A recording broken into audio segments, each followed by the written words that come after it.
Direct Investisseur vous est présenté par FX Pro.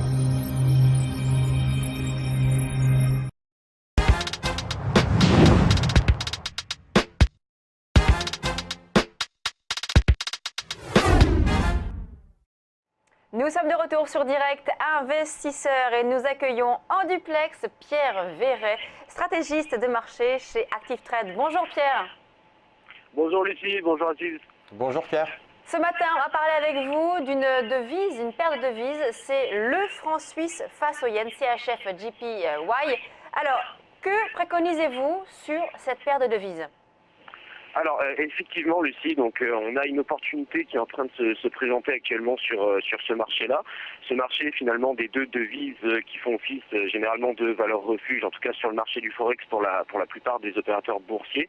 Tout d'abord lorsqu'on est face à un graphique journalier donc sur cette fameuse parité, on se rend compte qu'on est face à un marché qui se traitait plutôt en dessous d'une ligne de tendance baissière depuis juillet 2015. La tendance était donc jusque-là en tout cas baissière à moyen terme. On a eu récemment donc un plus bas sur la zone S2 à 119, enfin autour des 119 220. C'est après ce rebond qu'on a pu voir le marché accélérer à la hausse de manière assez significative, notamment lors de 5 séances haussières consécutives. Cette accélération haussière a finalement permis au prix de pouvoir s'affranchir de cette fameuse ligne de tendance baissière qui prévalait jusque-là et dont j'ai précédemment mentionné dans mon commentaire. Au niveau des indicateurs techniques, on est face finalement à des indicateurs qui confirment un petit peu cette impulsion haussière, notamment un RSI qui a eu l'occasion donc de repasser en zone d'achat à 63% après une brève incursion en zone de survente. Un MACD quant à lui qui repasse positif après un signal acheteur. Donc concrètement au niveau de la situation, en tout cas j'allais dire moyen terme par rapport à ce graphique journalier qu'on a en face de nous aujourd'hui, tous ces éléments, toute cette convergence d'informations nous laisse entendre que cela est vu finalement comme une situation plutôt haussière.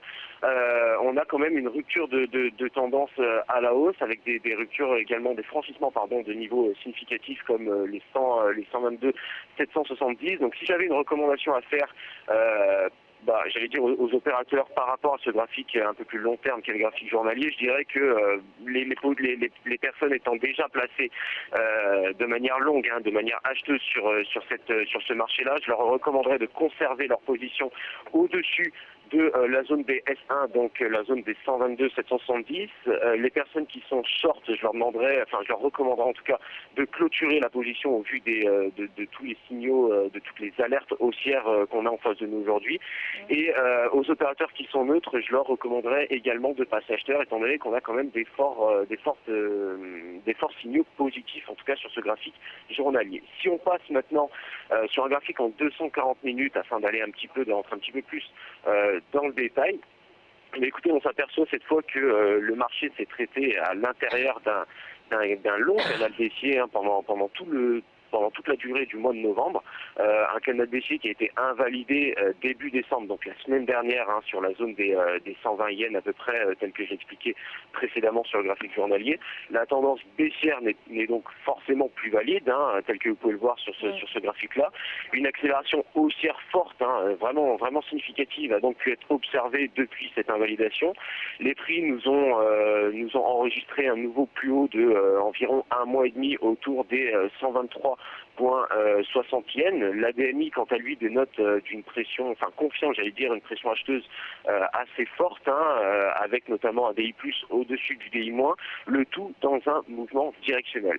Donc, vous l'aurez compris, on est à long terme, à moyen terme, comme à plus court terme, dans une situation, à l'intérieur d'une situation clairement haussière, un consensus qui est clairement orienté à la hausse après finalement ce fameux rebond sur la zone des 119-220, à la fin du mois dernier, c'était il y a un petit peu plus d'une semaine.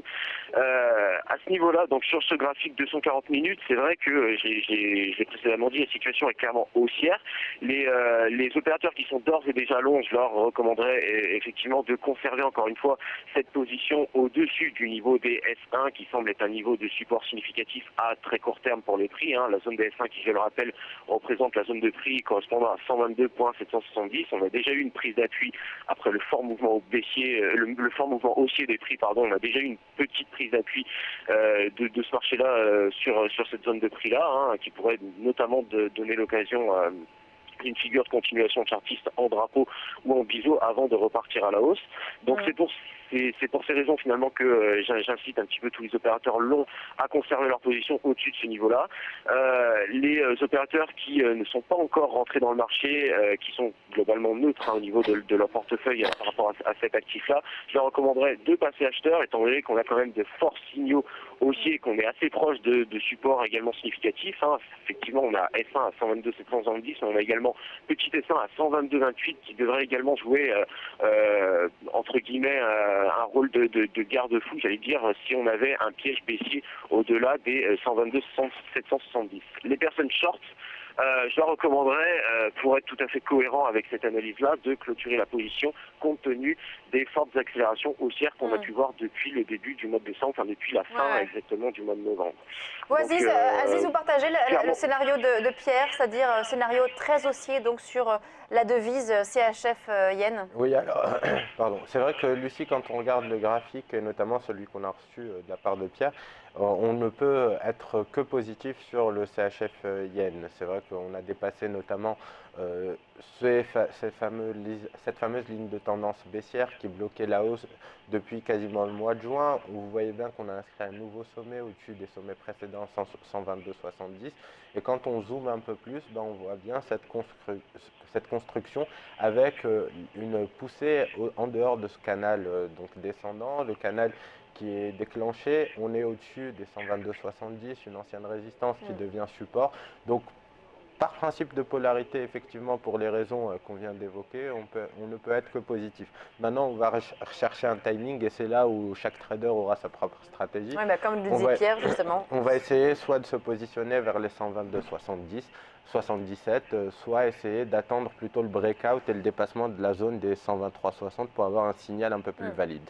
Pierre, quels seraient les éléments qui pourraient invalider ce scénario ? Alors, très simplement, hein, quand on est revenu effectivement sur une zone assez haute, hein, comme je l'ai dit, sur un plus haut d'un mois et demi, en tout cas à très court terme sur ce marché-là.